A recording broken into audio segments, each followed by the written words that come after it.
नमस्कार साथियों, मैं वैभव एक बार फिर से आपका वैभव एजुकेशन हब में स्वागत करता हूं। साथियों, हम परसेंटेज पढ़ रहे थे। कल हमने एक अच्छे लेवल के सवाल किए थे जो परीक्षा से रिलेटेड होते हैं। आज हम नए टाइप्स पढ़ेंगे कुछ, जिसमें आज हम वृद्धि और जो लगातार वृद्धि होती हैं और जो लगातार हानि या फिर अवमूल्यन होता है उससे रिलेटेड सवाल हम करेंगे आज। ठीक है, तो नया टाइप है ये। टाइप हम शायद 6 तक पढ़ चुके थे, ये हमारा टाइप 7 होगा, जिसमें हम क्या पढ़ेंगे? लगातार वृद्धि,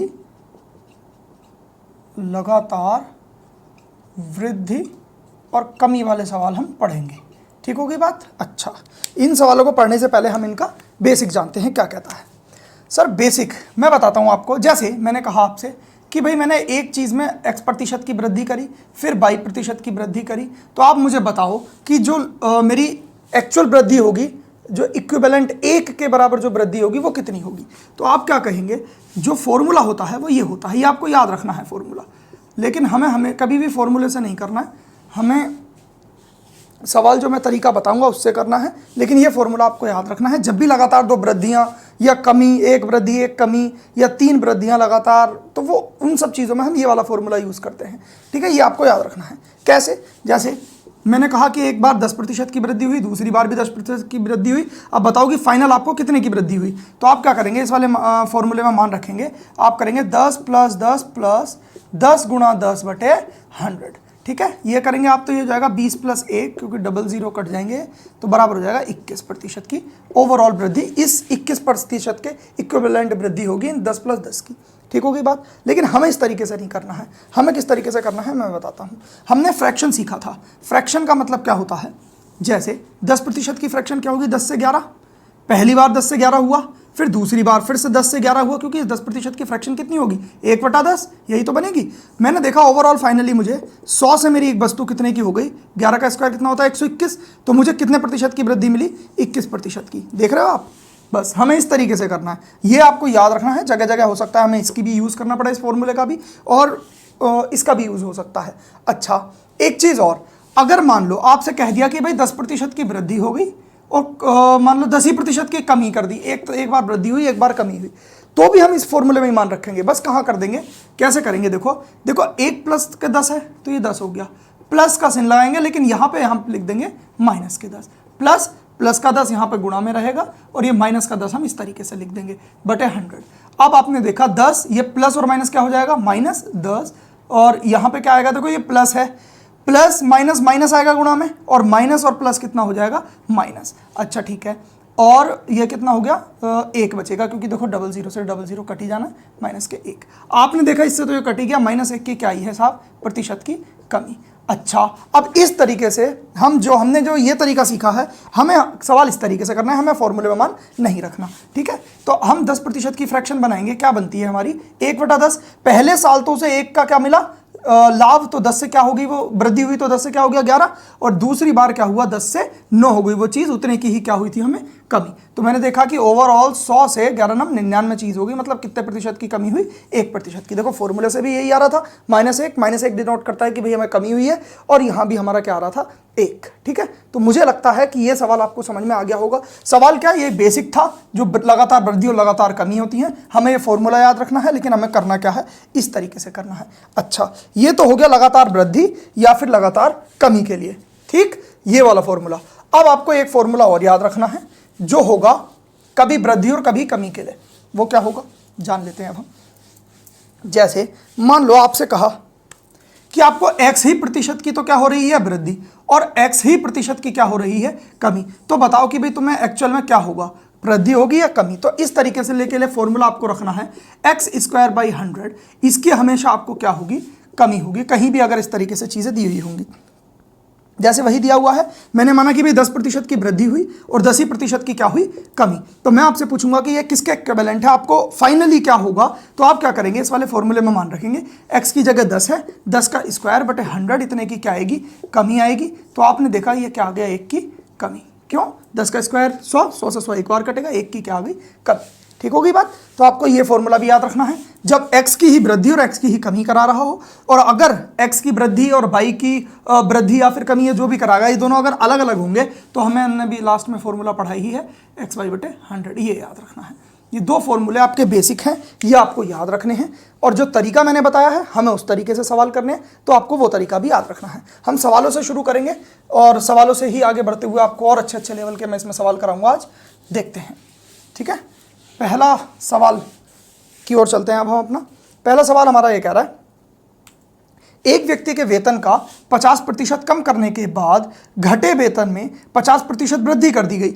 मतलब कि पहले तो 50% की कमी कर दी गई, ठीक है, और फिर 50% की क्या कर दी गई, वृद्धि कर दी गई। तो अब पूछा है कि इस व्यक्ति को कितना लाभ या फिर कितना हानि हुई, मतलब कि इसका वेतन कितना बढ़ेगा या कितना घटेगा वो बताना है हम।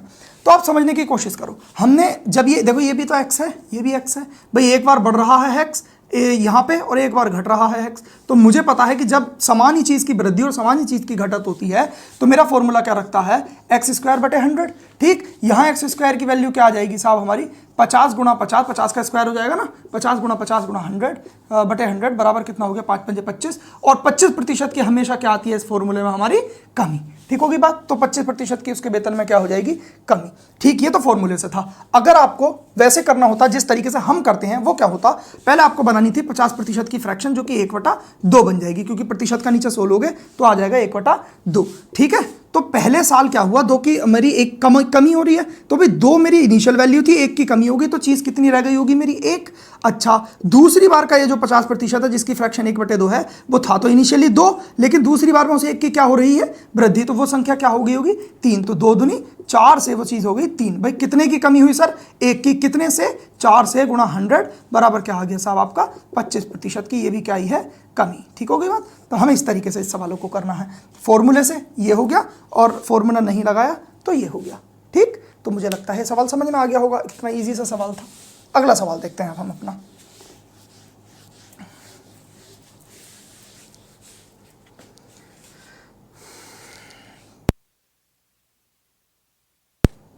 किसी वर्ग की प्रत्येक भुजा में 30% की वृद्धि होने पर इसके क्षेत्रफल पर कितने प्रतिशत की वृद्धि होगी।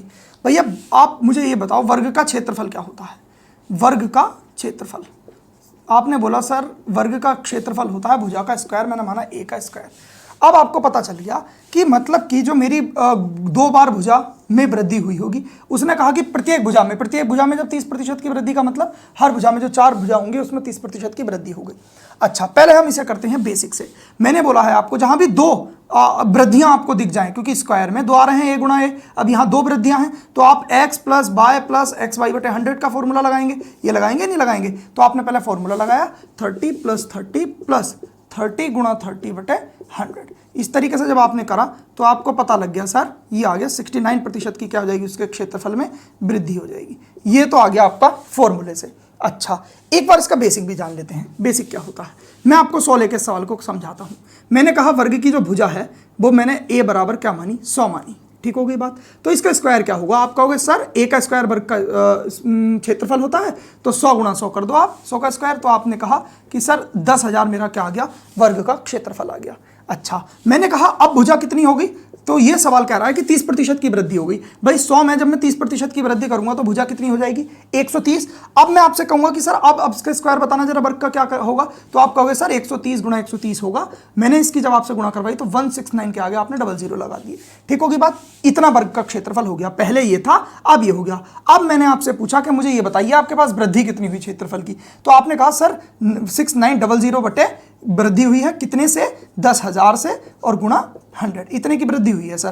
तो आपने देखा ये सारे जीरो कट गए, बचा क्या, 69%। ठीक होगी बात। इतने की मुझे क्या हुई है, वृद्धि। ये था बेसिक।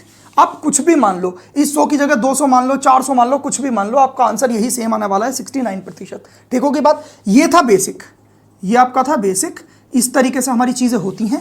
फिर हमने लगाया फॉर्मूला, फॉर्मूला से इस तरीके से चीज़ें होती हैं। अब एक तरीका और बचता है जो हमारा तरीका है। हम किस तरीके से करते हैं, हम 30% की क्या बनाएंगे, फ्रैक्शन, जो कि बनेगी क्या, 3/10, क्योंकि प्रतिशत का 100 ले लोगे आप, 3/10 फ्रैक्शन बन जाएगी। अच्छा, पहली जो भुजा होगी हमारी वो 10 से कितनी हुई होगी, 13 हुई होगी। भाई 3 की तो वृद्धि हो रही है, 10 इनिशियल थी।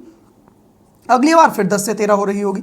मेरी जो इनिशियल जो क्षेत्रफल आ रहा होगा भुजा का स्क्वायर होता है, गुणा करनी होगी भुजाओं की मुझे। ये पहली वाली भुजाएं थी तो 100 था, ये बाद वाली भुजाएं जो बढ़ के हो गई ये तब थी तो ये 169 हो गया। ओवरऑल कितने प्रतिशत का मुझे गेन देखने को मिला? 69%। तो देखो कितना सा सवाल है, ये है हमारा सवाल, ये तरीका है हमारा जो हमारा सवाल को इतनी सी देर में बना दे रहा है। हमने बेसिक जाना, हमने फिर इस x + y वाले फॉर्मूले से किया, फिर हमने अपने तरीके से किया जो कि बस इतना सा था। हमें इसी से आगे को भी सवाल करने हैं, ठीक है। अब हम अगला सवाल देखेंगे। मुझे लगता है ये सवाल भी आपको समझ में आ गया होगा, बहुत इजी से सवाल है लगातार वृद्धि वाले। अच्छा, अगला सवाल क्या कह रहा है? अगला सवाल कह रहा है एक आयत की लंबाई में 20% की वृद्धि कर दी गई। भाई लंबाई है उसमें 20% की वृद्धि कर दी गई है, चौड़ाई है उसकी, उसमें आपने क्या किया है 10% की कमी कर दी है। तो आपसे पूछ रहा है कि उसका क्षेत्रफल पर क्या प्रभाव पड़ेगा, बढ़ेगा या घटेगा। आप सबसे पहले मुझे बताओ आयत का क्षेत्रफल क्या होता है। आपने कहा सर आयत का क्षेत्रफल लंबाई गुणा चौड़ाई होता है, ये उसका क्षेत्रफल होता है। दो चीज़ों की गुणा आ गई। पहले मैं आपको इसको बेसिक से करके बताऊंगा, क्योंकि अभी मैं एक दो सवालों में आपको बेसिक बता दूं, फिर आप बताऊंगा उस तरीके से भी जिससे हमें करना है, लेकिन पहले आप बेसिक जान लो। अच्छा, बेसिक में लंबाई गुणा चौड़ाई आ रहा है। मैंने कहा सर पहले जो मेरी लंबाई थी वो 100 थी, मैंने कहा कि मेरी जो पहले चौड़ाई थी वो भी कितनी थी 100। तो आयत का क्षेत्रफल क्या होगा? तो क्षेत्रफल होगा लंबाई गुणा चौड़ाई, भाई 100 और गुणा 100 बराबर कितना हो गया मेरा 10,000। ये हो गया 100 ही 100 मान लो, कोई दिक्कत नहीं है, वर्ग भी एक आयत ही होता है। अच्छा, अब क्षेत्रफल लेते हैं। क्षेत्रफल कब? जब मेरी भुजा 20% बढ़ गई, तो अब मेरी लंबाई कितनी हो गई होगी 120%, सॉरी 120% बढ़ गई होगी। तो चौड़ाई मेरी कितनी हो गई होगी? जब 10% घटी है तो कितनी हो गई होगी 90। अब 120 गुणा क्या हो जाएगा 90। अब नया वाला क्षेत्रफल, ये न्यू क्षेत्रफल है, ये हो जाएगा इतना। मैंने इसकी गुणा की तो क्या आ गया सर 12 नम 108 के आगे 00। ठीक होगी बात। मैंने कहा सर आपको कितने की वृद्धि हुई? आपने कहा सर 800 की वृद्धि हुई। कितने पर? 10,000 पर, और गुणा 100। आपने कहा सर जो मेरा आंसर आया वो आया 8% की वृद्धि। आ गया नहीं आ गया? देखो वृद्धि हुई है 800 की। ठीक होगी बात। तो यहां मुझे 8% की वृद्धि मिल गई। कैसे? बेसिक से 100 मान के मैंने इस सवाल का आंसर आपको बता दिया। अच्छा, अब हम क्या करते हैं, आप कुछ भी मान लो, इसको कुछ भी मान लो, इसको कुछ भी मान लो, आंसर यही आने वाला है। ठीक है, आप करके देखना एक बार, ये होमवर्क दे रहा हूं मैं आपको। HW है, इसकी भुजा लंबाई आप 200 मानना और चौड़ाई आप 300 मानना, उस हिसाब से सवाल को करना, आपका आंसर यही आने वाला है। ठीक है, होमवर्क है, करके देखना। अच्छा, ये तो हो गया बेसिक तरीका। अब हम करते हैं अपने तरीके से। ठीक है, एक तरीका वो भी है x + y + xy/100, जहां पे ये कमी हो रही है ना, वहां माइनस के बाई का आंसर मान रख देना, आपका आंसर इससे भी आएगा। लेकिन मैं इस तरीके से नहीं करता। मैं किस तरीके से करता हूं मुझे पता है। मेरा जो तरीका होता है फ्रैक्शन से खेलने का होता है। भाई 20% मेरी लंबाई है, इसकी फ्रैक्शन मैंने बनाई 1/5। मतलब कि मेरी लंबाई पहले 5 रही होगी इनिशियल, फिर उसमें जब 1% की वृद्धि हुई होगी तो मेरी लंबाई कितनी हो गई होगी 6 हो गई होगी। ठीक हो गया। मेरी चौड़ाई जो हो रही है 10% की कमी हो रही है, और इसकी जो फ्रैक्शन होती है वो कितनी होती है 1/10। मतलब जो इनिशियल मेरी चौड़ाई होगी वो होगी 10, और फिर उसमें 1 की कमी होने के बाद वो कितनी रह गई होगी 9। अब मैंने देखा कि जब मैंने लंबाई चौड़ाई की आपस में गुणा करी तो ये पुराना क्षेत्रफल था या नया क्षेत्रफल, कितना फर्क आया? आपने कहा ये तो आ गया सर 50 और ये आ गया सर 54। आपने देखा कि सर 4 की तो वृद्धि हो रही है, और कितने से हो रही है 50 से। पुराने क्षेत्रफल से ही तो तुलना कर रहे हैं हम, तो तुलना करने वाले को नीचे रखते हैं। तो 50 से गुणा 100 बराबर कितना हो गया? आपने कहा सर 8%।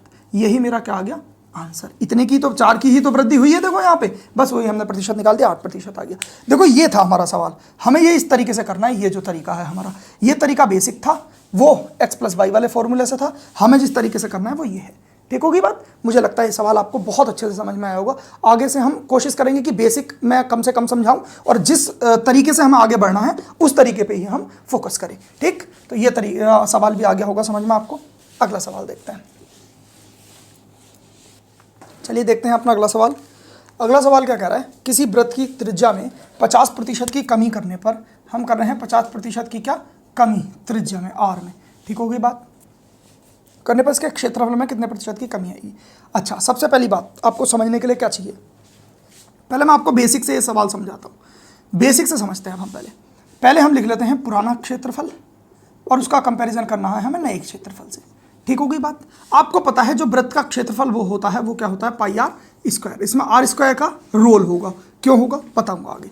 पहले हम क्या करते हैं, r को क्या मान लेते हैं साहब आपकी 100। पहले मैं 100 मान कर आपका सवाल पूरा करके दिखाऊंगा, उसके बाद आपको फॉर्मूले से बताऊंगा, उसके बाद बेसिक से बताऊंगा। ठीक होगी बात। सॉरी बेसिक से नहीं, अपने तरीके से जैसे हमें करना होता है। भाई पुराना मेरा क्या था, पाई, आर मैंने जब 100 मान लिया तो 100 का स्क्वायर होगा। अच्छा, नया क्या होगा, जब इस आर में 50% की मैं कमी कर दूंगा तो मेरा आर कितना रह जाएगा सर, 50 ही तो रह जाएगा। ठीक होगी बात, जब 50% की कमी करूंगा तो यहाँ मेरा आर रह गया 50, इसका स्क्वायर। जब मैं कंपैरिजन कर रहा हूं तो आपने देखा इस पाई का कोई रोल नहीं है, ये कैंसल आउट हो जाएगा। यहाँ कितना आ गया मेरा 10,000, यहाँ पे कितना आ गया 25 के आगे 00। जब मैं इससे ये कैंसल आउट कर दूंगा तो आपने देखा 100 से 25 हो गया, कितने प्रतिशत की कमी आ गई सर मेरी, 75% की। ये मेरा क्या आ गया आंसर, 75% की कमी। जब मैंने 100 मान के इसको आपको बेसिक से सवाल बता दिया। अब हमें पता है हमारे पास एक फॉर्मूला होता है x plus y plus x y बटे 100। हम उसमें भी तो ये मान रख सकते थे कि 50% की कमी हो रही है। भाई आर स्क्वायर है, आर स्क्वायर का मतलब आर गुणा आर होने वाला है, इसका मतलब दो जगह मेरी क्या होगी, कमी होगी। तो यहाँ पे -50 प्लस यहाँ भी -50 प्लस -50 गुणा -50 बटे 100। -50 और -50 ये माइनस का क्या हो जाएंगे 100, और ये माइनस माइनस प्लस, और ये प्लस का प्लस साइन आ जाएगा जो कि क्या आ जाएगा 25। ये क्या आ गया माइनस के 75%, ये क्या आ गया आपको लॉस, क्योंकि ये माइनस आ रहा है तो क्या दिखा रहा है कमी। ये हो गया फॉर्मूले से, ये हो गया बेसिक। हमें किस तरीके से करना है वो आपको पता ही है। कैसे भाई, 50% की फ्रैक्शन बनाई हमने 1/2 ही। पहले जो मेरा क्षेत्रफल था, देखो पहली जो आर थी वो 2 थी, 2 से जब 1 कम हुआ तो मेरी आर कितनी रह गई 1। फिर दूसरी बार आर, जो क्योंकि देखो पाई तो हमारा नेग्लेक्ट हो गया ना, पाई से तो मुझे मतलब ही नहीं रहा। 2 से मेरी दूसरी आर क्या हो गई, ये 1 हो गई, क्योंकि फिर से एक बार कमी हुई है। अब आर स्क्वायर ही मुझे चाहिए होता है क्षेत्रफल में, तो 2 दूनी 4 नया पुराना क्षेत्रफल था और 1 मेरा नया क्षेत्रफल है। कितने की कमी आई है 3 की कमी आई, और पुराना क्षेत्रफल से हम कंपैरिजन कर रहे हैं। नीचे आ जाएगा वही बटे गुणा 100 इज इक्वल टू 75% की क्या आएगी कमी आप देख ही रहे हैं, 4 से 1 हो गया, 3 की तो कमी आई है। ठीक होगी बात। तो अब ये देखो ये 25 बार कट गया, 25 से 75% की कमी आ गई। ठीक है, हमने बेसिक से इसीलिए इस सवालों को जाना है ताकि आगे मुझे आपको इस चीज़ के ये बताना ना पड़े ये कहाँ से आया और ये कहाँ से आया, हमने पाई क्यों काटा, ये सब इसीलिए मैंने आपको बेसिक एक बार 100 मानकर आर की वैल्यू बता दिया। अगर आपको कोई डाउट हो तो अब आर की वैल्यू 200 मान के सवाल को करके देखना, आपको वही आंसर मिलेगा। ठीक है, तो हमें इस तरीके पर स्ट्रिक्ट रहना है। आगे के जो भी सवाल होंगे हम इसी तरीके से अपने तरीके से करेंगे। अब मैं आगे आपको बेसिक नहीं बताऊंगा। ठीक है, अगला सवाल देखते हैं। चीजें अगर समझ में नहीं आए तो आप कमेंट कर सकते हैं, मैं बहुत अच्छे से और एक बार समझा दिया करूंगा आपको। ठीक है, अच्छा अगला सवाल क्या है, एक गोले की त्रिज्या में 50% की वृद्धि करने पर, अब देखो गोले की त्रिज्या में 50% की वृद्धि, वो वृत्त था ये गोला है, सही है, 50% की क्या कर दी गई साहब वृद्धि कर दी गई। तब आपसे पूछा है कि कितने प्रतिशत के इसके क्षेत्रफल पर कितना प्रतिशत प्रभाव पड़ेगा, कितना बढ़ेगा इसका क्षेत्रफल। आपको पता है जो गोले का क्षेत्रफल होता है वो होता है 4πr²। ठीक है, ये देखो पुराना होगा, मैं एक बार बेसिक थोड़ा सा रिवाइज करा दे रहा हूँ, ये पुराना होगा और फिर 4πr² ये नया होगा। ये कोई वृद्धि हो जाएगी इस आर में, तो मैंने इससे डिनोट कर दिया। 4π से 4π कट गया। आपने देखा जो मेरा मैटर करता है वो क्या करता है, सिर्फ त्रिज्या। बस जब त्रिज्या करती है तो हम उसी तरीके से सवाल को करेंगे, इन चीज़ों से तो मतलब ही नहीं। गोले का जो पृष्ठ क्षेत्रफल होता है, जो वक्र पृष्ठ और संपूर्ण पृष्ठ गोले का बराबर होता है, जो होता है 4πr²। तो ये देखो डिपेंड किस चीज़ पर कर रहा है क्षेत्रफल का प्रतिशत, सिर्फ त्रिज्या पर, त्रिज्या के स्क्वायर पर। बस हम उसी तरीके से अपने तरीके से करेंगे कि भाई 50% की वृद्धि हो रही है, इसकी फ्रैक्शन होती है 1/2, मतलब जो मेरी पहली त्रिज्या रही होगी वो 2 से 1 बढ़कर 3 हो जा रही होगी। 2 से क्या हो जा रही होगी 3। अच्छा, एक त्रिज्या दोबारा से 2 से क्या हो जा रही होगी 3, क्योंकि r² पे मैटर करता है और r² होता है r गुणा r। ठीक होगी बात। अच्छा, अब मेरा जो r² मतलब कि इसी पे तो डिपेंड कर रही है सारी चीज़ें। ये कितना हो गया 2 दूनी 4 से 3 तिया 9 हो गया है, मतलब कितना मेरे प्रतिशत की वृद्धि आ गई। आपने कहा सर 5 की वृद्धि आई है 4 से और गुणा 100, क्योंकि पुराने वाले क्षेत्रफल से तो कंपैरिजन करते हैं हम, तो उसी को हम नीचे रखते हैं। तो ये कट गया 25 बार, ये आ गया 125% की आपकी क्या हो गई वृद्धि, क्योंकि ये देखो ये 5 ही तो बढ़ा है, ये वृद्धि तो ये 4 से 9। ठीक है, तो 125% हमारे इस सवाल का क्या आ गया उत्तर। जब त्रिज्या में आप 50% की वृद्धि कर रहे हो किसी गोले के क्षेत्रफल में, फिर 125% की वृद्धि होगी उसके क्षेत्रफल में, त्रिज्या में 50% की वृद्धि करने पर। बेसिक से जैसे लास्ट सवाल था वैसे ही आप बना के रखना। क्या, आर की वैल्यू यहाँ 100 मान के करना, 100 का स्क्वायर, फिर 50% की वृद्धि करके यहाँ पे 150 का स्क्वायर कर देना। आप करके देखना, आपको यही आंसर मिलेगा जो हमने ऐसे किया। ठीक है, मुझे लगता है बेसिक बताने की यहाँ जरूरत नहीं है, हम लास्ट में ही सीख के आ चुके हैं। अच्छा, एक तरीका और बचा, वही x + y + x y बटे 100, उससे करके देखना, यही आंसर मिलने वाला है। ठीक है, तो मुझे लगता है ये सवाल भी समझ में आ गया होगा। अब हम अगला सवाल लेंगे। अच्छा, ये तो था क्षेत्रफल की बात जिसमें हमें आर स्क्वायर की जरूरत पड़ रही थी। अगर कहीं आपसे त्रिज्या पूछ ले गोले की तो आर क्यूब हो जाएगा। ठीक है, जैसे मान लो आपसे कहा कि भाई 10% की वृद्धि हो रही है गोले की त्रिज्या में, मुझे बताओ आयतन में कितने की वृद्धि होगी। तो आप कहेंगे कि सर जो गोले का आयतन होता है वो 4/3 पाई आर क्यूब होता है, ये होता है। तो ये तो होगा आपका पुराना वाला। ठीक है, अच्छा मैंने कहा कि इसमें 10% की वृद्धि हो रही है तो बताना। अच्छा, नया क्या होगा सर? आप कहेंगे नया कि सर 4/3 पाई आर की क्यूब, ये आर बदल जाएगी बस। बाकी आपने देखा जब हम इसका कंपैरिजन करेंगे तो इनसे तो कट ही गया। आर की क्यूब और आर की क्यूब पर मेरी चीज़ें क्या करेंगी? डिपेंड करेंगी। ठीक है, तो अब आप समझो भाई 10% की वृद्धि की फ्रैक्शन क्या होगी? 1/10, मतलब पहली त्रिज्या 10 से 11, दूसरी 10 से 11, तीसरी 10 से 11, क्योंकि आर क्यूब पर डिपेंड कर रहा है ना चीज़ें। आयतन पूछा है हमसे इस बार, आयतन की बार मामला पूछा है। क्षेत्रफल पूछता तो आर स्क्वायर पर डिपेंड करता। अच्छा, ये हो गया। तो यहाँ कितना हो गया? 1000, यहाँ हो गया 1331। आपने देखा कितना बढ़ा? 331। 1000 से गुणा 100 जो आपका कितना आ जाएगा? 33.1% की उसके आयतन में क्या हो जाएगी?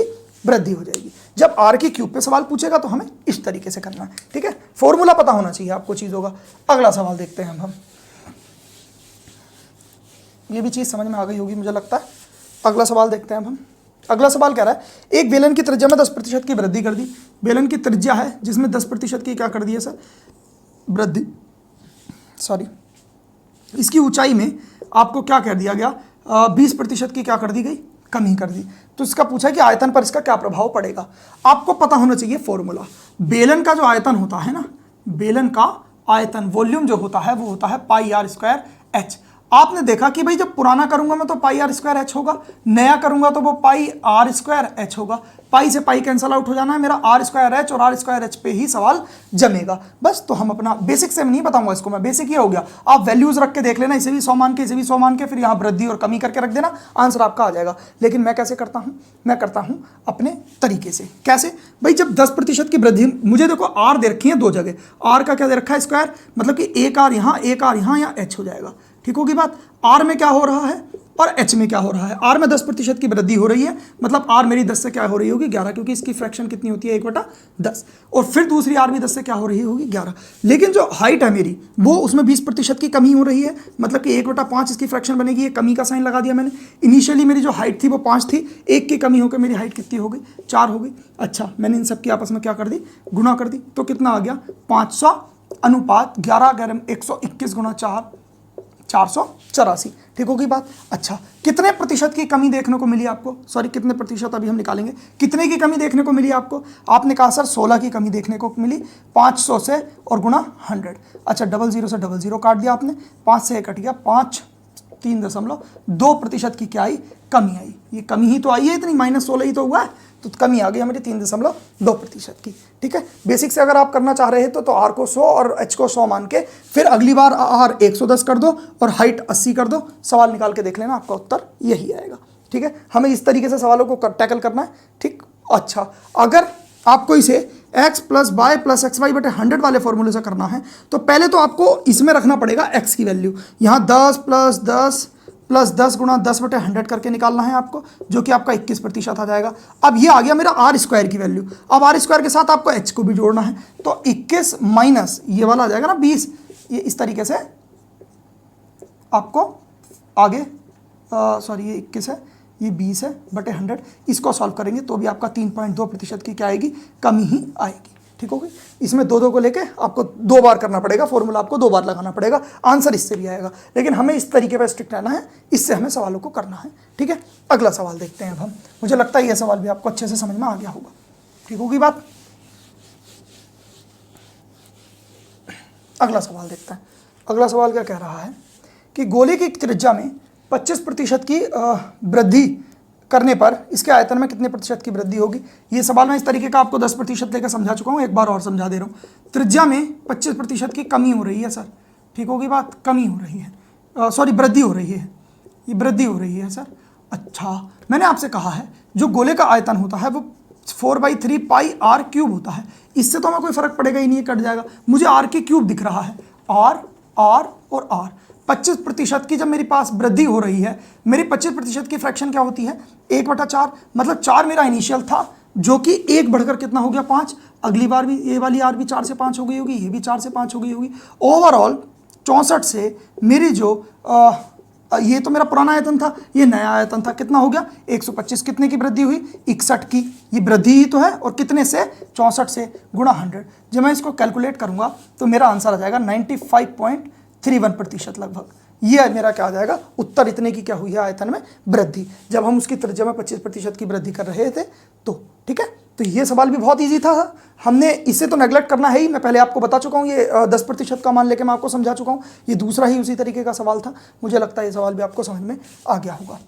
आप प्लीज़ मुझे कमेंट में बताना, बोर तो नहीं होते, क्योंकि हम इधर उधर की बातें कुछ भी नहीं करते हैं, हमें मतलब सिर्फ पढ़ने से होता है। जो 30, 35, 40 मिनट की हमारी क्लास होती है उसमें हम सिर्फ सवाल करते हैं और सिर्फ पढ़ते हैं। ठीक है, अगर बोरियत होती हो तो आप बताना, मैं क्लास की लेंथ थोड़ी छोटी कर दूंगा। आप बोर मत होना, पढ़ाई को कभी भी आप अगर बोझ समझ के पढ़ोगे ना तो वो समझ में नहीं आने वाली। ठीक, इसलिए थोड़ा पढ़ो लेकिन मन लगाकर। एक बार जब आप बैठो तो उस टाइम पीरियड में आपको कुछ भी इधर उधर की बातें नहीं करनी है, सिर्फ पढ़ाई पे फोकस करना है। इसीलिए ये जो 30-35 मिनट की हमारी क्लास होती है ये सिर्फ पढ़ाई से रिलेटेड होती है, आपकी इधर उधर की कोई भी इससे बातें नहीं होती। ठीक, तो ये फोकस बना के पढ़ाई करके 25, 30, 40 मिनट की वीडियो देख के उसके बाद आप कुछ भी हंसी मजाक या कुछ भी इधर उधर की बातें कर सकते हैं। मैं भी अवेलेबल हूँ, अगर आपको कुछ भी इस तरीके की बातें करनी हो तो मैं लाइव आ जाया करूँगा, आप मुझे मैसेज करके कमेंट में बता देना। ठीक है, अच्छा अगला सवाल अब हम करते हैं अपना। अगला सवाल क्या कह रहा है,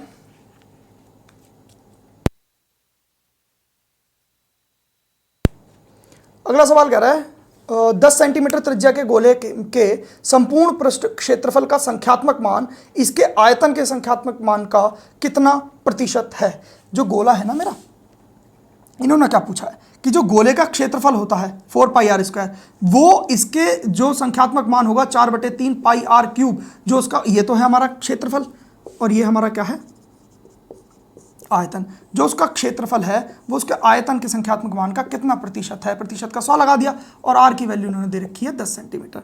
कितना इजी सा सवाल है ये, मैंने आपको फॉर्मेशन बता दिया। आपने देखा इस 4 से 4 कट गया, पाई से पाई कट गया, ये 3 ऊपर पहुंच गया, 3r² गुणा 100, ये मेरा सवाल बन गया। इस r² से r की, देखो ये 2 घातें हैं, नीचे जाके माइनस हो जाएगी तो r की 1 ही घात बचेगी। मेरा सवाल बन गया 300/r, जबकि 300/r का मान है 10, 10 से 10 कट गया, कितना प्रतिशत है 30%। ये मेरा क्या आ गया उत्तर। कितना इजी सा सवाल था। इन्होंने पूछा था कि गोले का जो क्षेत्रफल है उसका जो संख्यात्मक मान आपका आएगा वो आपके आयतन के संख्यात्मक मान का कितना प्रतिशत है, तो वही हमने निकाल दिया। अच्छा, आप इस सवाल को किस तरीके से करते पता है, पहले आप 4πr² में वैल्यू निकाल के ना 4 गुणा 22/7 गुणा r की 10 गुणा 10 रख के पहले इसका क्षेत्रफल निकालते, फिर आप इसका आयतन निकालते, 4/3 πr³ होता है 4/3 गुणा 22/7 गुणा 10 गुणा 10 गुणा 10। नहीं सर, मैं इतना लंबा नहीं करूंगा, मुझे पता है कि पाई से पाई तो और 4 से 4 तो कटने वाला है। मेरा सवाल तो बहुत ईजी सा बन गया। ये इस तरीके से अगर मैं मान निकाल के रखूंगा तो मैं अपने 2 से 3 मिनट खराब करूंगा। सिर्फ मुझे स्मार्ट स्टडी पे ध्यान देना है, ठीक होगी बात। तो मुझे लगता है ये सवाल भी समझ में आ गया होगा। अगला सवाल देखेंगे अब हम क्या कहता है। ये लगातार वृद्धि वाले और लगातार कमी वाले या फिर बीच में वृद्धि कमी वाले सवाल तो बहुत इजी हैं, मुझे लगता है ये समझ में आपको आ रहे होंगे। अब हम अगले टाइप पे जाएंगे। अगला टाइप हमारा कहता है भिन्न में लगातार कमी या फिर वृद्धि करने पर क्या हुआ। टाइप हमारा आ जाएगा 8, जिसमें हम पढ़ेंगे भिन्न में कमी वृद्धि, भिन्न में कमी या फिर वृद्धि वाले सवाल करेंगे। ठीक है सर, इस तरीके के सवाल अब हमें करने हैं, ठीक होगी। अच्छा, शुरुआत करते हैं। पहले तो हम बेसिक जान लेते हैं भिन्न का। एक प्रॉपर भिन्न क्या होती है, भिन्न क्या होती है हमारी, आपको पता होना चाहिए। इस फॉर्मेशन में अगर आपको कोई भी चीज़ दिख रही है तो वो भिन्न होगी।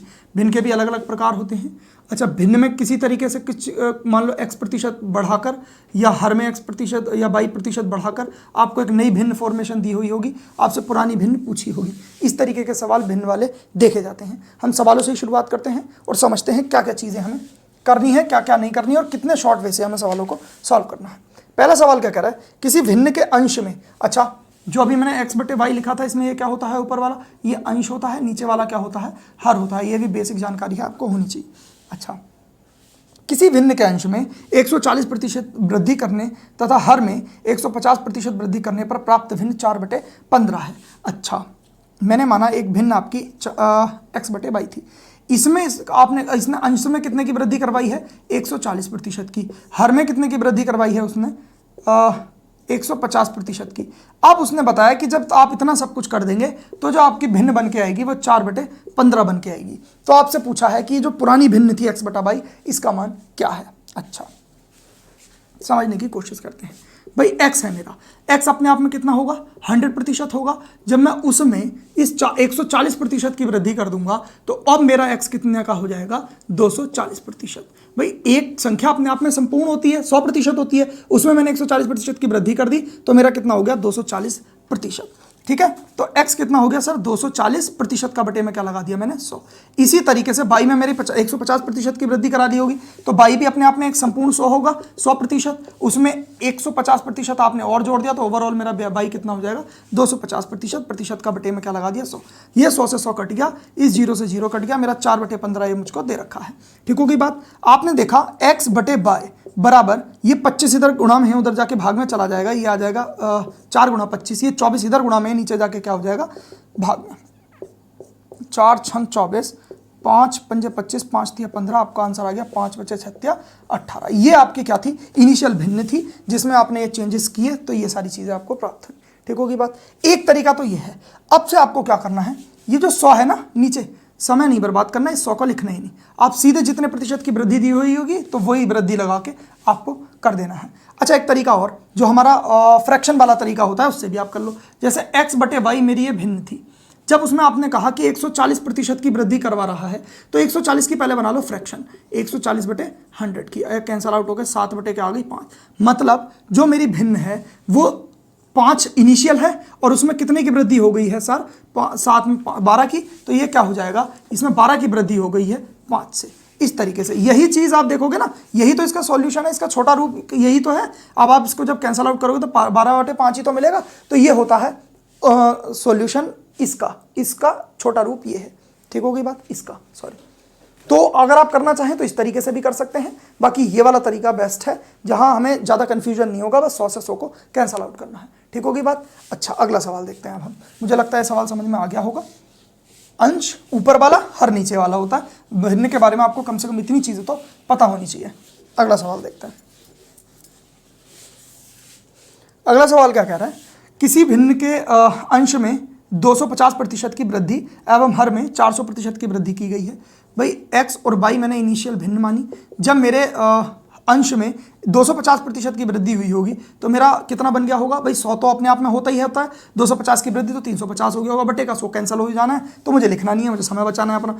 और हर में 400% की वृद्धि करा रहा है तो वो इनिशियली 100 का होता ही होता है, 400 की वृद्धि तो हो कितना गया, 500। इसके बाद जो मेरी भिन्न हो जाती है वो आपकी 7/19 हो जाती है, जो इनिशियल भिन्न थी, जो शुरू में आपकी x/y जो भिन्न थी, इसका मान आपको बताना है।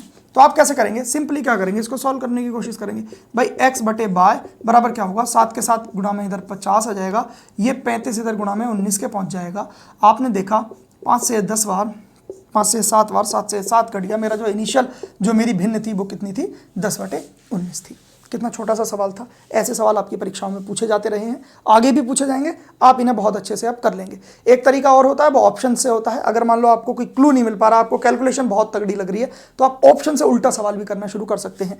इसको मानेंगे, जैसे 10/19 आपने आंसर, ये ए ऑप्शन था, आपने ये मार्क करके देखा, चेक करके देखा। आप इसमें क्या करेंगे, इसमें इतने की वृद्धि करेंगे जितने जितने की इन्होंने बताई, मतलब 350 और गुणा क्या करेंगे 500 वृद्धि करवा के आप देखेंगे तो आपको 7/19 जो भिन्न आपकी बढ़ने के बाद हो रही थी यही बन रही होगी। यही मेरा क्या रहा होगा उत्तर, यही ऑप्शन मेरा क्या होगा फिर सही होगा। अब जब इसको आप कैंसल आउट करेंगे तो आपको यही मिल रहा होगा। ठीक हो गई बात। अच्छा, अब हम अगला सवाल देखते हैं। ये दोनों वृद्धि वाले सवाल थे, एक सवाल हमने कमी का लिया है, वो देखते हैं क्या कह रहा है। किसी भिन्न के अंश में 20% की वृद्धि एवं हर में 25% की कमी। भाई देखो, अंश x में क्या कर रहे हैं हम, 20% की वृद्धि, मतलब कितना कर रहे हैं, 120 बटे, ये तब है जब मैंने भिन्न x/y मानी है तब। अच्छा, हर में क्या कर रहे हैं, 25% की कमी। तो हर देखो अपने आप में 100% था, इसमें क्या करा मैंने, 25% की कमी की, तो मेरा कितना बच गया, 75%। यही तो बचा, 75/100 और 120/100 करते मैंने कैंसल आउट कर दिया। ये करने के बाद जो मेरी भिन्न हो रही है वो कितनी हो रही है, 1/2। आपसे x/y मतलब कि प्रारंभिक जो भिन्न थी उसका मान पूछा है। ठीक होगी बात। बस कुछ भी नहीं है, आप इसको कैंसिल करेंगे। सबसे पहले आप इधर ले जाओ, 75 यहाँ आ गया, ये आ गया 120 गुणा 2, ठीक है। अच्छा 15 से 15 पंजे 75, 15 अट्ठे 120, मेरा जो भिन्न थी वो कितनी थी 5/16, ठीक हो गई बात। तो भिन्न वाले सवाल मुझे लगता है अब आपको आ गए होंगे। आई होप चीज़ें आपको समझ में आ रही होंगी। हम बहुत अच्छे से चैप्टर वाइज करके मैथ्स करके पढ़ रहे होंगे। अब क्या है, आपको सबको पता है कि मैं ऑलरेडी सेलेक्टेड हूँ और मैं अभी मेरी ज्वाइनिंग आ चुकी है रक्षा मंत्रालय की, जो मुझे बेंगलोर कमांड मिली है उसमें। तो उसके लिए मैं एक सेपरेट वीडियो बनाऊंगा जो आपको मोटिवेशन देगी। लेकिन उससे पहले मैं आपको कुछ बताना चाह रहा हूँ। जैसे मेरा जो औचित्य है यहाँ पे पढ़ाने का कुछ भी नहीं है, ना मुझे यहाँ से कोई कमाई करनी ना कुछ करनी, मैं अपने घर से ठीक ठाक हूँ, तो मुझे कमाई से कोई मतलब नहीं है यूट्यूब की। मैं चाहता हूँ कि जिस तरीके से मैंने तैयारी की है ना वो मैं आपको दे जाऊँ। अपनी ज्वाइनिंग से पहले मैं चाहता हूँ, अभी ज्वाइनिंग आ गई मेरी, 19 तारीख लास्ट डेट है, मुझे ज्वाइन करना है वहाँ जाके, मुझे जाना पड़ेगा। मैं 14 में जाके 19 में आ जाऊँगा, सिर्फ एक्सटेंशन लेके आऊँगा उनसे 2 महीने का। 2 महीने में मैं आपका जितना भी मैक्सिमम से मैक्सिमम कोर्स होगा वो यूट्यूब पर डाल दूंगा। आपको कहीं भी भटकने की ज़रूरत नहीं है, आप यहीं से बहुत अच्छा सीख सकते हैं। तो ये सब मैं आपके लिए कर रहा हूँ, मुझे कोई मतलब नहीं है। मुझे ना व्यूज़ से इतना मतलब है, ना सब्सक्रिप्शन से, ना कुछ भी। मुझे मतलब है ज़्यादा से ज़्यादा लोग मेरी वीडियोस को देखें, फ्री में अपना मैथ्स अच्छा करें, और मुझे यही चाहिए। मैं सारा मैथ्स आपको बहुत अच्छे से पढ़ा के चला जाऊंगा। 2-3 महीने मेरे पास अभी हैं, ज्वाइनिंग मैं एक्सटेंशन लेकर आ जाऊंगा और आपको करा के जाऊंगा, ठीक है। बाकी अगर वीडियो में इसमें कोई भी कमी आपको रह गई हो तो आप कमेंट बॉक्स में लिख सकते हैं, मैं उसका समाधान करूंगा। जो चीज़ें समझ में नहीं आती हैं आपको, आप कमेंट बॉक्स में लिखना, सब चीज़ों का संज्ञान लिया जाएगा आपका, ठीक है। बाकी कोई भी अगर आपको क्वेरी है, जो भी कुछ आप मुझसे पूछना चाहते हैं पर्सनली, तो इंस्टाग्राम का लिंक डिस्क्रिप्शन में है, वहाँ आप डीएम कर सकते हैं मुझे। साथ में टेलीग्राम ग्रुप का लिंक डिस्क्रिप्शन में है, वो आप देख लेना। और कैलकुलेशन को ईजी करने के लिए हमने क्या बोलते हैं डिजिटल सम वगैरह पढ़ा रखा है, आप वहाँ भी जाके चैनल को जाके विजिट कर सकते हैं, ठीक है। बाकी आपका बहुत बहुत धन्यवाद।